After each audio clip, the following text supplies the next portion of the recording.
Om Shanti. Good morning. 21 जून 2025 की मुरली। आज मुरली का सार है, मीठे बच्चे, तुम्हें स्मृति आई कि हमने 84 जन्मों का चक्र पूरा किया। अब जाते हैं अपने घर शांति धाम। घर जाने में बाकी थोड़ा समय है। बाबा ने कहा, मीठे बच्चे, तुम्हें स्मृति आई कि हमने 84 जन्मों का चक्र पूरा किया। अब जाते हैं अपने घर शांति धाम। घर जाने में बाकी थोड़ा समय है। बाबा हम बच्चों से प्रश्न पूछ रहे हैं। प्रश्न है, जिन बच्चों को घर चलने की स्मृति रहती है उनकी निशानी क्या होगी? जिन बच्चों को घर चलने की स्मृति रहती है उनकी निशानी क्या होगी? उत्तर है, वह इस पुरानी दुनिया को देखते हुए भी नहीं देखेंगे। वह इस पुरानी दुनिया को देखते हुए भी नहीं देखेंगे। उन्हें बेहद का वैराग्य होगा। धंधे धोरी में रहते भी हल्के रहेंगे। इधर उधर झरमुई झगमुई की बातों में अपना समय बर्बाद नहीं करेंगे। अपने को इस दुनिया में मेहमान समझेंगे। वह इस पुरानी दुनिया को देखते हुए भी नहीं देखेंगे।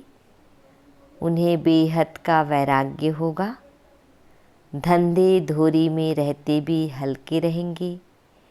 इधर उधर झरमुई झगमुई की बातों में अपना समय बर्बाद नहीं करेंगे। अपने को इस दुनिया में मेहमान समझेंगे। ओम शांति। आज मुरली के कुछ मुख्य पॉइंट्स हैं। सिर्फ तुम संगम युगी ब्राह्मण बच्चे ही जानते हो कि हम थोड़े समय के लिए इस पुरानी दुनिया के मेहमान हैं। तुम्हारा सच्चा घर है शांति धाम। उनको ही मनुष्य बहुत याद करते हैं। मन को शांति मिले। परंतु मन क्या है? शांति क्या है?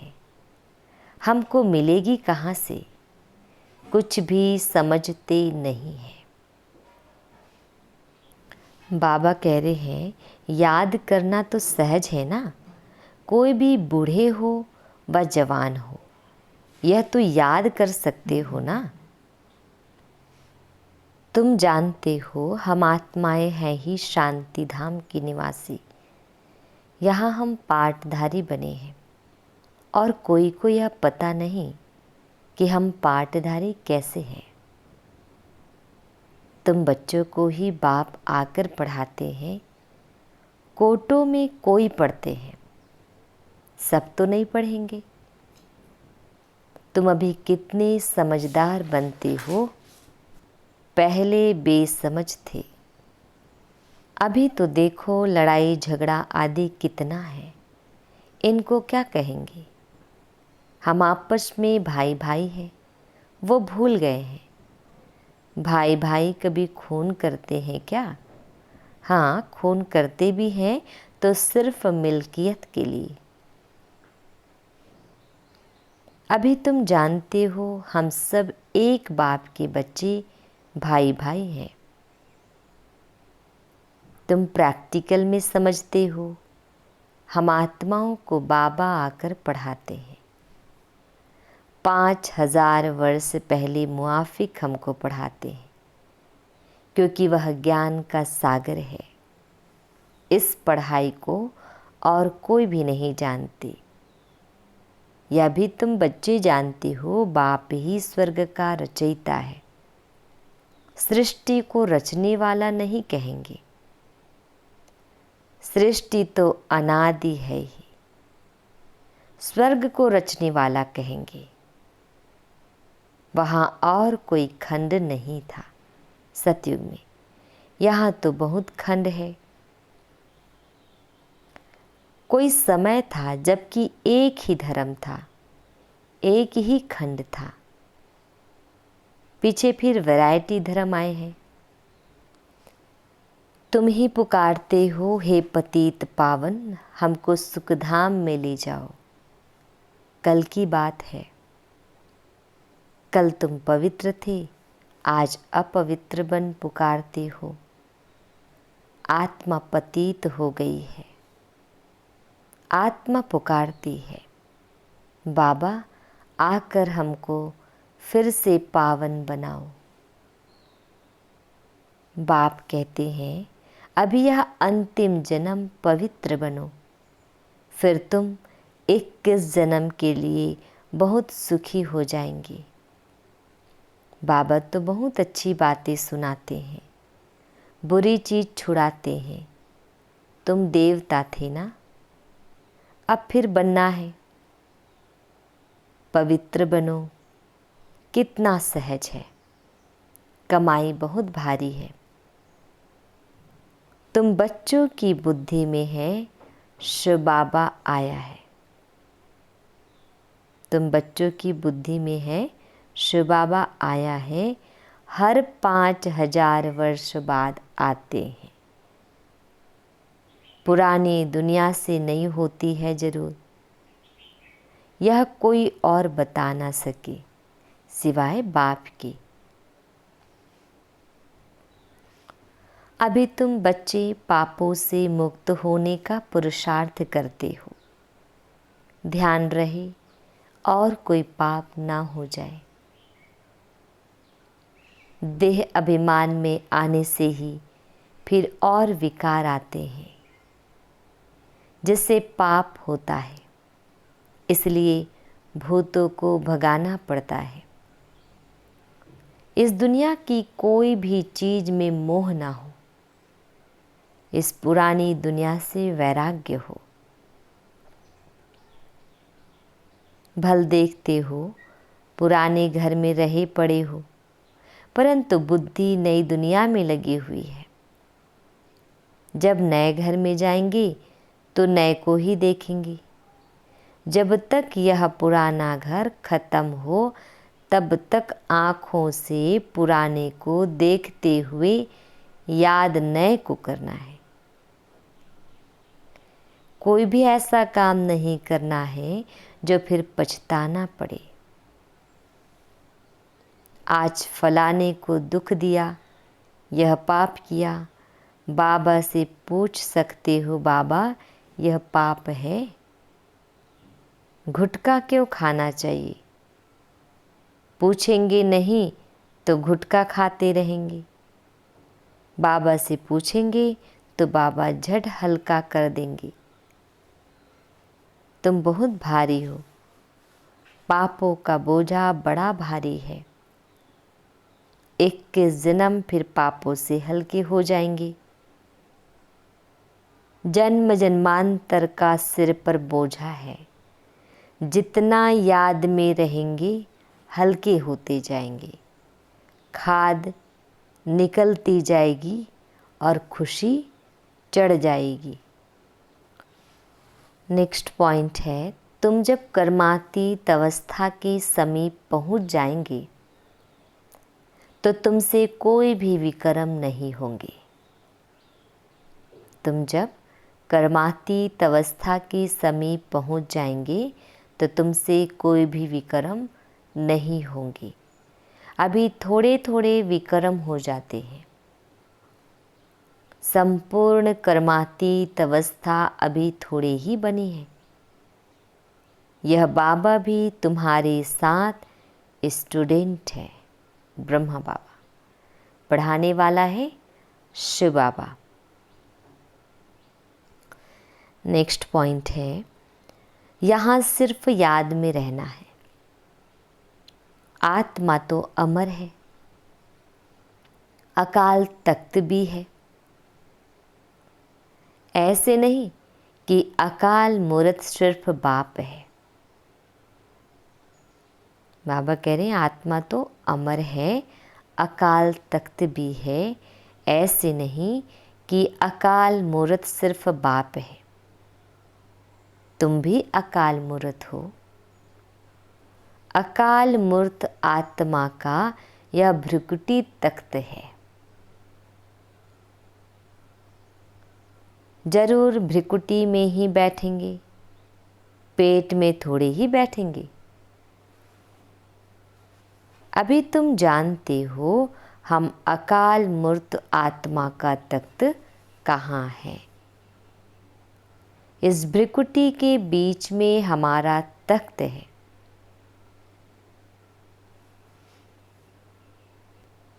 अकाल किसको कहा जाता है? आत्मा को। आगे पॉइंट है, तुम्हारी बुद्धि में है हम जब सतयुग में होंगे तो जमुना के कंठे पर सोने के महल होंगे। हम बहुत थोड़े वहाँ के रहने वाले होंगे। कल्प कल्प ऐसे होता रहता है। पहले थोड़े होते हैं, फिर झाड़ बढ़ता है। वहाँ कोई भी गंदगी की चीज़ होती ही नहीं।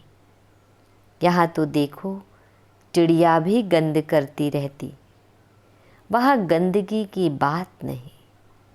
उनको कहा ही जाता है हेवन, स्वर्ग। अभी तुम समझते हो हम यह देवता बनते हैं तो अंदर में कितनी खुशी होनी चाहिए। माया रूपी जिन से बचने के लिए बाप कहते हैं तुम बच्चे इस रूहानी धंधे में लग जाओ, मन मना भव। बस इसमें ही जिन्न बन जाओ। जिन्न का मिसाल देते हैं ना, कहा काम दो तो बाबा भी काम देते हैं, नहीं तो माया खा जाएगी। बाप का पूरा मददगार बनना है। अकेला बाप तो नहीं करेगा। अकेला बाप तो नहीं करेगा। बाप तो राज्य भी नहीं करता है। तुम सर्विस करते हो, रजाई भी तुम्हारे लिए ही है। बाप कहते हैं मैं भी मगध देश में आता हूँ। माया भी मगरमच्छ है, कितने महारथियों को हप कर खा जाती है। यह सब है दुश्मन। जैसे मेढक का दुश्मन सर्प होता है ना, तुमको मालूम है, ऐसे तुम्हारी दुश्मन है माया। अच्छा, मीठे मीठे शिकिल दे बच्चों प्रति माता पिता बाप दादा का याद प्यार और गुड मॉर्निंग। रूहानी बाप की रूहानी बच्चों को नमस्ते। हम रूहानी बच्चों की रूहानी माता पिता बाप दादाजी को याद प्यार गुड मॉर्निंग और नमस्ते। शुक्रिया मीठे प्यारे बाबा, आपका लाख लाख शुक्रिया। आज हम बच्चों को धारण करना है। धारणा के लिए मुख्य सार है, फर्स्ट पॉइंट है, स्वयं को पापों से मुक्त करने का पुरुषार्थ करना है। स्वयं को पापों से मुक्त करने का पुरुषार्थ करना है। देह अभिमान में कभी नहीं आना है। इस दुनिया की कोई भी चीज़ में मोह नहीं रखना है। देह अभिमान में कभी नहीं आना है। इस दुनिया की कोई भी चीज़ में मोह नहीं रखना है। सेकंड पॉइंट, माया रूपी जिन्न से बचने के लिए बुद्धि को रूहानी धंधे में बिजी रखना है। बाप का पूरा पूरा मददगार बनना है। माया रूपी जिन्न से बचने के लिए बुद्धि को रूहानी धंधे में बिजी रखना है। बाप का पूरा पूरा मददगार बनना है। वरदान। सर्व खजानों को समय पर यूज़ कर निरंतर खुशी का अनुभव करने वाले खुश नसीब आत्मा भव। सर्व खजानों को समय पर यूज़ कर निरंतर खुशी का अनुभव करने वाले खुश नसीब आत्मा भव। डिटेल है, बाप दादा द्वारा ब्राह्मण जन्म होते ही सारे दिन के लिए अनेक श्रेष्ठ खुशी के खजाने प्राप्त होते हैं। इसलिए आपके नाम से ही अब तक अनेक भक्त अल्पकाल की खुशी में आ जाते हैं। आपके जड़ चित्रों को देखकर खुशी में नाचने लगते हैं। ऐसे आप सब खुश नसीब हो। बहुत खजाने मिले हैं, लेकिन सिर्फ समय पर यूज़ करो। चाबी को सदा सामने रखो, अर्थात सदा स्मृति में रखो और स्मृति को स्वरूप में लाओ तो निरंतर खुशी का अनुभव होता रहेगा। स्लोगन। बाप की श्रेष्ठ आशाओं का दीपक जगाने वाले ही कुल दीपक है। बाप की श्रेष्ठ आशाओं का दीपक जगाने वाले ही कुल दीपक है। अव्यक्त इशारे आत्मिक स्थिति में रहने का अभ्यास करो, अंतर्मुखी बनो। डिटेल है, आत्मिक स्थिति में रह बाहर मुक्ता को छोड़ दो तो मेहनत से छूट जाएंगे और अनुभवों के सागर में समा जाएंगी। एक दो अनुभव नहीं, अथाह है। एक दो अनुभव करके अनुभव के तालाब में नहीं नहाओ। सागर के बच्चे अनुभवों के सागर में समा जाओ। अच्छा, ओम शांति।